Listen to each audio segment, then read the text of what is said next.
We have some new and exclusive information in this video, so stick around to the end for some fresh facts. Now, let's jump right in. When Nintendo brought Super Mario 64 to the DS, they added some great extra features like new levels and characters, but they also added some rather subtle additions in the form of references. These appear throughout the game, but can even be seen on the game's File Select menu. Eagle-eyed players might recognize the clouds seen behind Peach's castle on this File Select screen, with these clouds having originally appeared in the N64 release of the game, but somewhere entirely different. These clouds are directly lifted from the background of the N64 version of Shifting Sandland. In the DS version, this stage actually uses an entirely different background, making the inclusion of the new File Select screen a rather unique and interesting reuse of assets. Other changes suggest that there were additions that never ended up being used. In the original Super Mario 64, the middle painting for Tiny Huge Island was nothing more than a decoration.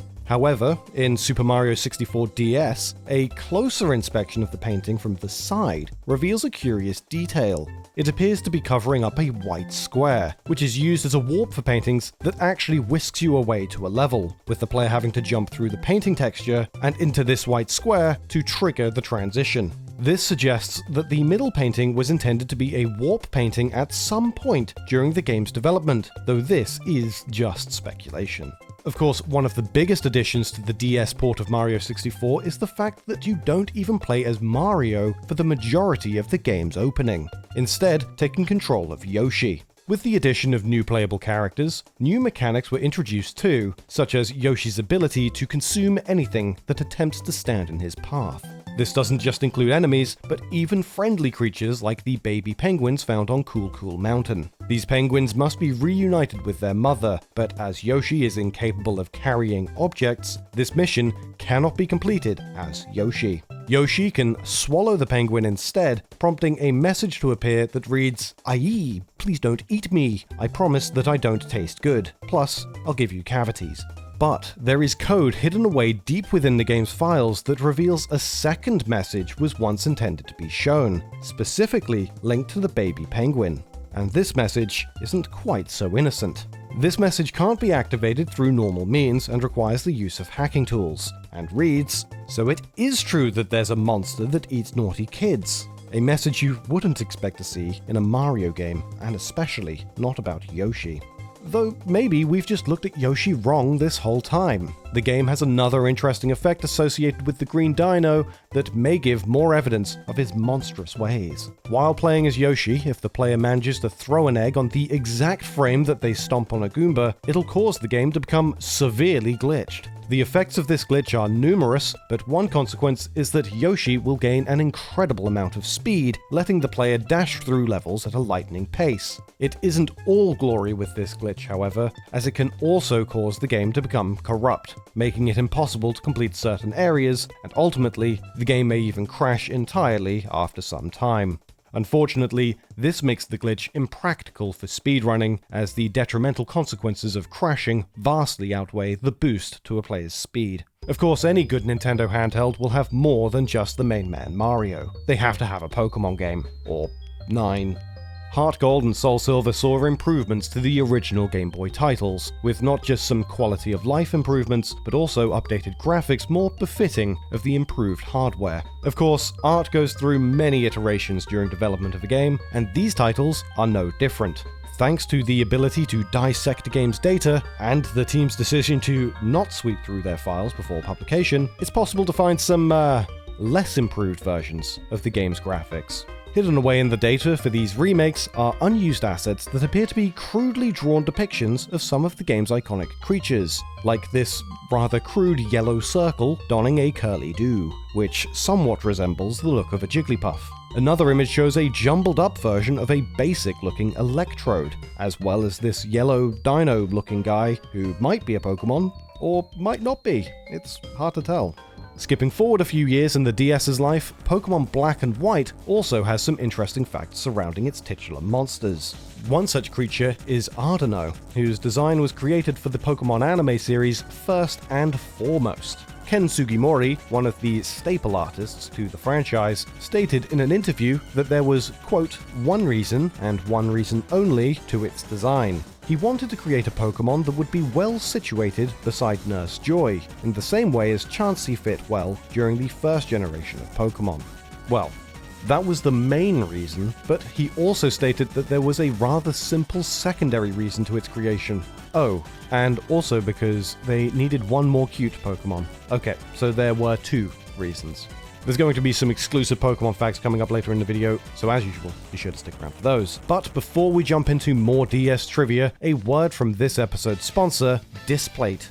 Displate creates one-of-a-kind print-on-metal posters that are incredibly durable and high quality. They have over 1.4 million designs available on their website, with displays for everything from manga, anime, and comics, to sports, movies, and of course video games. And with their easy-to-set-up mountable wall magnets, it's easier than ever to fill your walls with what you love. Not only is every Displate printed to order and signed by the master of production, but delivery is fast, and thanks to a partnership with Trees for the Future, a tree is planted for every Displate you buy. That's over 18 million trees so far. We ordered this wonderful set of Nintendo hardware deconstruction pieces, but there were tons of other displays that we think look great, like this Skull Kid piece, this Ness one, and even this Tom Nook. You can check out these and tons more by clicking the link in the description. You'll get a limited time discount that'll activate as soon as you click on the link and add your displays to the cart. Don't miss out on your chance to get your displays. Again, just click the link at the top of the description and check out some of our recommendations. Thanks again to Displate for sponsoring this video, and now, back to the DS trivia. Now, let's talk about a unique and less recognized exclusive to the handheld, Sega's Phantasy Star Zero. Sega were at one stage considered Nintendo's main rival in the video game space, but over the years, their relationship has become much friendlier, enough so that the Japanese version of this entry into Phantasy Star contains a number of items that are based on Nintendo series, such as Zelda, Mario, or Metroid. These items were actually removed from the English release for some reason, but they included the Power Beam, based on Samus's iconic arm cannon, a Hylian shield, usually seen carried by Zelda protagonist Link, and two different bazooka weapons that are made to look like the warp pipes in the Mario series. It's truly a shame that these were cut in the West, as they might have helped boost sales of what was a pretty decent entry in the series. While these additions show a degree of fun had by the game's developers, sometimes development isn't so enjoyable. A team may well be eager to get working on a new entry into a popular series, but the restrictive demands of higher-ups aren't quite so fun to consider, such is the case with Castlevania Dawn of Sorrow. During a Reddit AMA with the game's chief programmer, Shutaro Aida, it was revealed that he and his team struggled a rather insufferable demand when it came to developing the game for the new hardware of the Nintendo DS. Because of the system's unique selling point, the fact that it featured two screens, one of which was a touchscreen, there was a strict demand placed on the team, quote, to use the touchscreen technology as much as possible during development. Despite this, he made it clear that the team did have some fun during the game's development, particularly with the inclusion of some sneaky Easter eggs. And when we talk about Easter eggs, pretty common practice for these eggs to involve at least one reference to JoJo. One of the game's boss characters, Zephyr, has the ability to stop time in conjunction with brandishing knives, much like Dio Brando from the manga series. The similarities don't end there though, with the Japanese version of the game including a voice line for the character, in which he shouts, "Time has stopped," one of Dio's catchphrases. We mentioned some unused Pokémon graphics, but this isn't the only first-party Nintendo game to include unused visuals. New Super Mario Bros. Was a huge change to the usual 2D offerings of Mario's platforming adventures, with the introduction of 3D models in place of sprites. This new look also meant that some of the 2D elements to the games, such as the faces of characters, would be given a visual makeover as well. These can be seen in the game's Wanted minigame, but in the game's Chinese version, a second set of sprites can be found in the game's data that weren't used, and for some reason cannot be found in other localized versions of the game. These graphics depict the characters' faces in a style more closely resembling the earlier Super Mario entry, the Super Mario All-Stars version of Super Mario Bros. 3. Of course, this earlier entry only featured Mario and Luigi, but the data shows sprites for both Wario and Yoshi, which had to have been made for the express purpose of this minigame. Super Mario Broth over on Twitter created this image as a handy little mock-up of what the game would have looked like had the team chosen to use these retro sprites instead. References to earlier Mario games are also well hidden in New Super Mario Bros. As well. One of these is a special challenge mode that many players may have never discovered. While viewing the world map, if the player presses LRLRXXYY, a new mode is unlocked that disables the game's ability to scroll backwards, making stages play out more closely to the original Super Mario Bros. Mario games and secrets are fairly commonplace, even appearing in spin-off entries like Mario Party DS. On the board Toadette's Music Room, it's possible to see several copies of sheet music scattered across the board. Looking at these sheets, it's actually possible to see a hidden melody in plain sight, an excerpt from the track Let's Get a Move On, featured in Mario Party 3.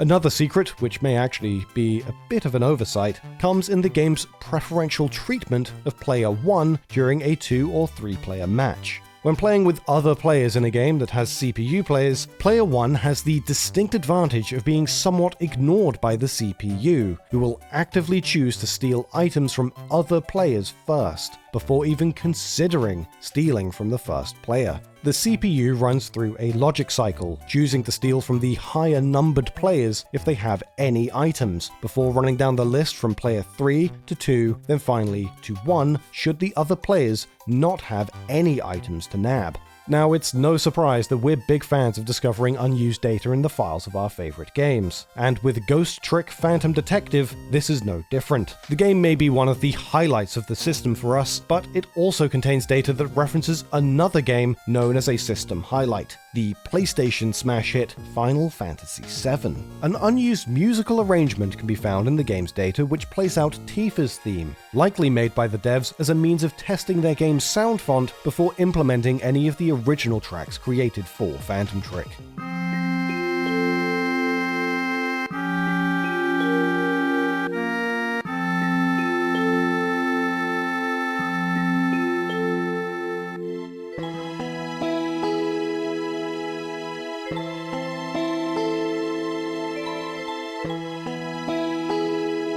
A strange choice for sure, as the reasoning behind the Capcom-published game testing their music by using a song from a Square title is anyone's guess. It's possible they just thought it was a banger, because it is. Speaking of Final Fantasy, the DS saw a number of remade versions of earlier Final Fantasy titles, such as Final Fantasy III.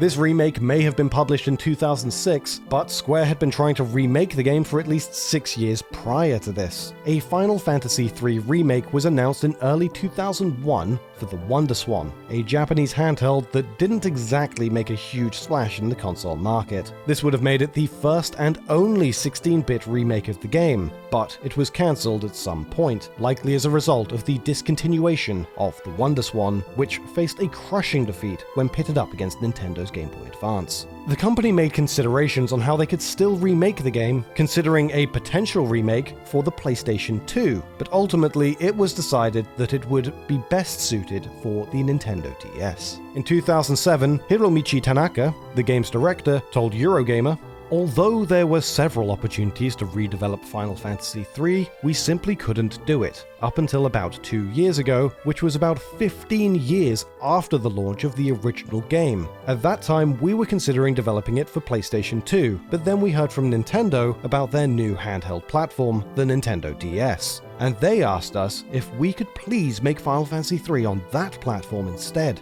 It was good timing, and it was an interesting challenge, so we decided to go ahead with that." Now, this next piece is perhaps one of the most obscure references found in a Mario game.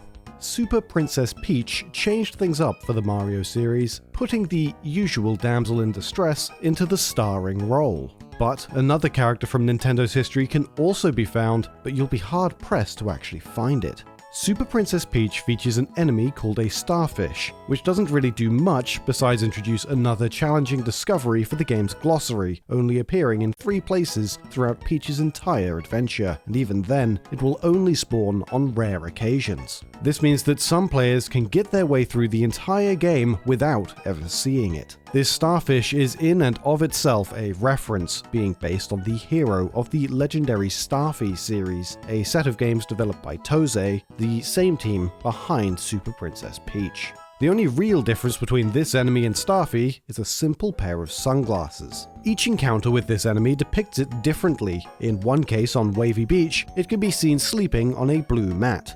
If Peach approaches the enemy without hitting it, it will become startled, lifting the mat and fleeing from the scene. But it seems this mat actually has a sly reference in itself. During this animation, an incredibly small drawing is visible on the underside of this mat, which seems to depict the character of Mattel, another fish character from the legendary Starfy 4, the love interest for Starfy. The reference is actually particularly interesting, as Super Princess Peach was released in 2005, a year prior to the legendary Starfy 4, making this the first in-game appearance for this character. Tose had a number of heavy-hitting releases for the DS, but they also had another game which never came out. Well, it came out, but just not their version.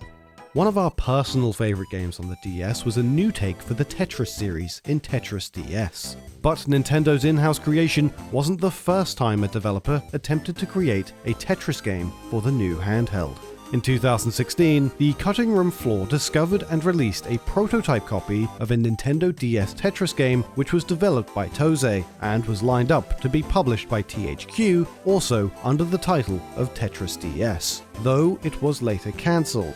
THQ had been working on this game since late 2004, but was ultimately prevented from releasing the game at the demand of the Tetris company in March 2005. This demand from the Tetris owners resulted in THQ filing a legal complaint against the company for allegedly breaching its license agreement with the publisher. In the end, the dispute was settled out of court. Some games have to make changes to better suit the region they release in, and there's one figure in history that has perhaps scarred the world of facial hair like no other. Animal Crossing Wild World may let players live out their quaint, quiet life as they please, but there's no escaping the real world, and the visual associations the mind makes. The mini mustache accessory is one item changed to prevent comparisons being drawn in the game's European release, with this version's facial hair being altered from a toothbrush mustache to a simple pair of triangles. The reason for this change hasn't been directly stated, but it was likely removed due to the toothbrush style's association with Adolf Hitler. Localization can be a curious thing. While the European version of Fire Emblem Shadow Dragon came out before the North American version, the EU release was modified from the North American version, and not the other way around. In the Japanese version of Shadow Dragon and Shin Monsho no Nazo, the Warp Staff's menu icon was a 6-pointed star in the style of the Star of David. But in the localized versions of Shadow Dragon, this was changed to a 5-pointed star in order to avoid religious reference. Hyman's name was also changed to Reynard in Europe, with some speculating that this may be due to the name being a little too close to the word Hyman with an E. Sometimes localizations can bring up questions for English players about how a script might have been changed, like one bit of dialogue in Mario & Luigi Bowser's Inside Story. At one stage in the game, a cutscene plays out which involves a sock op addressing another as Kuribo, likely in reference to the enemy's similar appearance to the boot featured in Super Mario Bros. 3, which was incorrectly named Kuribo Shoe in the Super Mario Bros. 3 guide, after a member of the team seemingly missed that Kuribo is just the name of the Goomba enemies in Mario's Japanese releases. But, seeing as Kuribo is just the name for Goombas in Japan, it begs the question as to what this sock-up enemy is called in Bowser's Inside Story's Japanese script. It turns out, the original Japanese dialogue actually doesn't refer to the enemy by a name at all.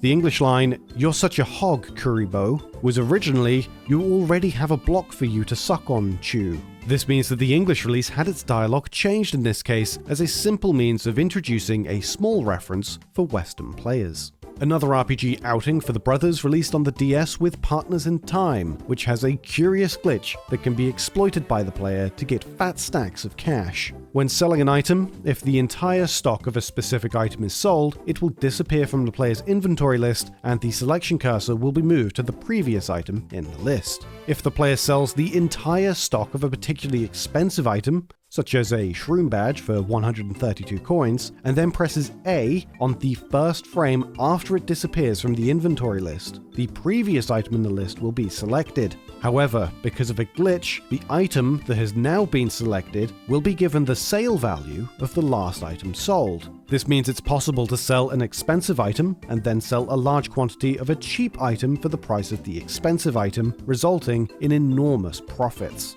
Speaking of fat stacks, Dr. Kawashima's Brain Training was easily one of the most popular games created for the DS, transcending the hardcore gaming audience to create a product that can be enjoyed by a much wider market. This made the game, of course, a particularly popular title on the console, but it also had a pretty involved production. Part of Brain Training's development involved the team utilizing apparatus that would actually check how the game was stimulating a player's brain during tasks. The success of his games also meant that Dr. Ryuta Kawashima was set to make some serious money. He was offered $11 million in royalties just for his likeness in Brain Age, but this wasn't his main goal for creating the game. He stated that he was more than happy with his $100,000 salary. So, like any good scientist, he donated his $11 million royalties to science. He told Wired.com, "Everyone in my family is mad at me, but I tell them that if they want money, go out and earn it." The DS's popularity made it an easy choice for developers wanting to hit a huge audience on a budget, and even led to some developers completely switching platforms to the DS. Kingdom Hearts Recoded, for instance, was initially planned as a WiiWare title, with the idea being that it would be released episodically, as was the fashion at the time. Development shifted over to the Nintendo DS as a result of the international popularity of the system, but at this point, the idea was still that it'd be a more or less direct port of the original Kingdom Hearts Coded, the mobile phone game that Recoded is based on. But when it was found that the game didn't come close to filling the capacity of the DS cartridge's memory, the development team was tasked to make it, quote, full 3D and put in the panel system arrangement from Days, the previous Kingdom Hearts DS game. Recoded has its share of references as well, with a particular fun pair relating to Tidus. At one stage, Tidus says to Sora, "What do you think I've been doing all day? Having a laugh?" And his profile name in the game's tag mode is Forced Laugher. These are both in reference to the infamous forced laughter scene from Final Fantasy X, in which Yuna encourages Tidus to laugh to cheer himself up. Another game with sly references is True Swing Golf. In the game's championship mode, some of the players' opponents' names may include both Miyamoto and Iwata, with Shigeru Miyamoto having been the head of Nintendo EAD at the time, and Satoru Iwata serving as the president of Nintendo. More references can be found in two unlockable items that serve as a nod to the SNES, the Super Nintendo Golf Shoes and the Super Nintendo Golf Gloves. While it isn't their main forte, it's widely agreed that Nintendo games feature some of the greatest music in the industry. In 2019, it was discovered that Nintendo's music was misused by the United States Environmental Protection Agency, the EPA for short, who somehow managed to wind up using music from Yoshi's Island DS in their Flash game, Recycle City Challenge. After this infringement was brought to light, the EPA denied claims that they had themselves stolen music from Nintendo, and claimed that the game had actually been created by a contractor, and that they were, quote, looking into whether the contractor received permission to use the music to the extent permission was necessary in this instance. Clearly, they had not got permission, and it was necessary in this instance, as the song has since been removed from the Flash game soundtrack. Another DS Yoshi title, Yoshi Touch and Go, has an Easter egg in its own music too. In Marathon mode, the player will sometimes cross through a mountainous region where strong winds blow away their clouds. Pausing the game for around 3 minutes when this happens will cause Totaka's song to begin, mixing in with the background music.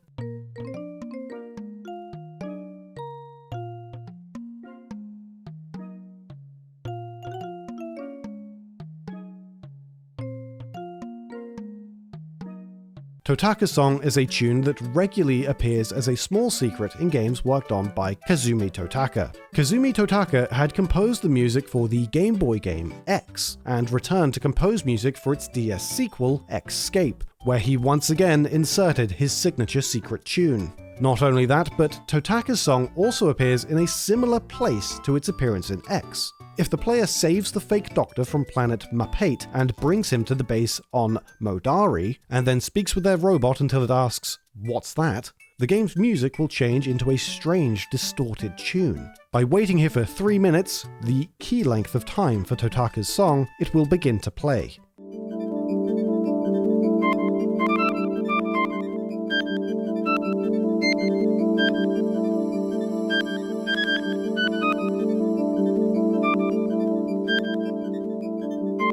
The game includes other references too. On the planets Died and Menfarb, the player can take part in a series of races. If they win, the support robot says, "Once you retire, why don't you try out the G0 Grand Prix?" A clear nod to Nintendo's F-Zero racing series. An interesting note with this reference is that a Virtual Boy game was once in development called G0, and that a similar reference to G0 was made in Star Fox Command, another game developed by the same studio, Q Games.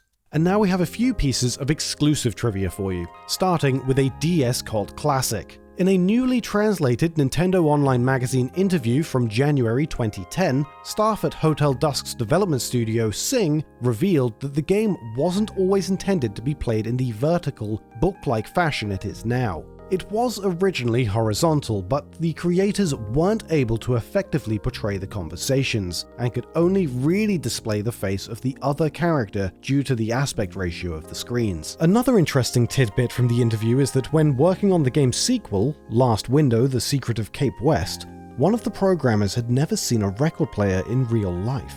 And it turns out that they had animated the one in Kyle's room to spin counterclockwise before being told off by the director, who found themselves reflecting on the age gap between them and their younger colleagues. Assistant director of Sing, Keiko Tanaka, told NOM, "In Kyle's room, there is a record player, but the programmer had never actually seen one in real life." When they said that, the director, Tasuke Kanasaki, was really surprised. This was followed by a comment from Kanasaki, who said, "When I saw the record spinning counterclockwise, I shot in. Hey, it spins the other way." The programmer then said, "I've never seen a record player before, so I didn't know." To never have seen a record player before, let alone know which way they spun, hearing that, I felt a big gap between my generation, 30s, and those in their 20s. Thanks to Ronnie Dickson for tipping us off to these facts and for translating them for us. We also recently had a 7-page interview translated from Nintendo Dream's November 2009 issue into English for the first time. The interview has some interesting details about Pokémon HeartGold and SoulSilver, with input from several key developers, including the game's director Shigeki Morimoto and their producer Junichi Masuda. Game Freak's devs had already decided that they were going to remake Gold and Silver as soon as they'd wrapped up development of Fire Red and Leaf Green in 2004, and thought it might be a good idea to remake the games for Pokemon's 10th anniversary. However, they didn't actually start development of the game until Diamond and Pearl had been completed. While Fire Red and Leaf Green only took just over a year to develop, HeartGold and SoulSilver took 3 whole years. Junichi Masuda said in the interview, "Gold and Silver have a special place in our hearts, so we really wanted the remakes to be good, which is why they took so long to complete. We were also working on Platinum at the same time, so we had about 12 or 13 people working on this project. It's not a small team, but it's not a big one either."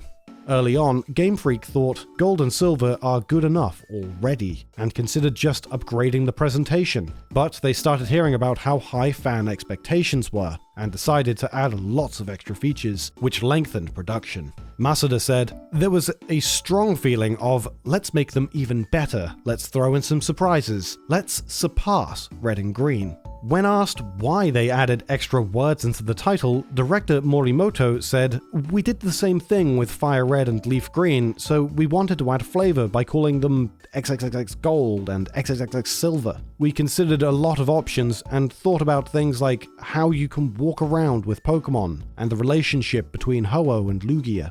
We concluded that a major theme of these games is sharing meaningful experiences with Pokémon. So we chose heart and soul to communicate that idea."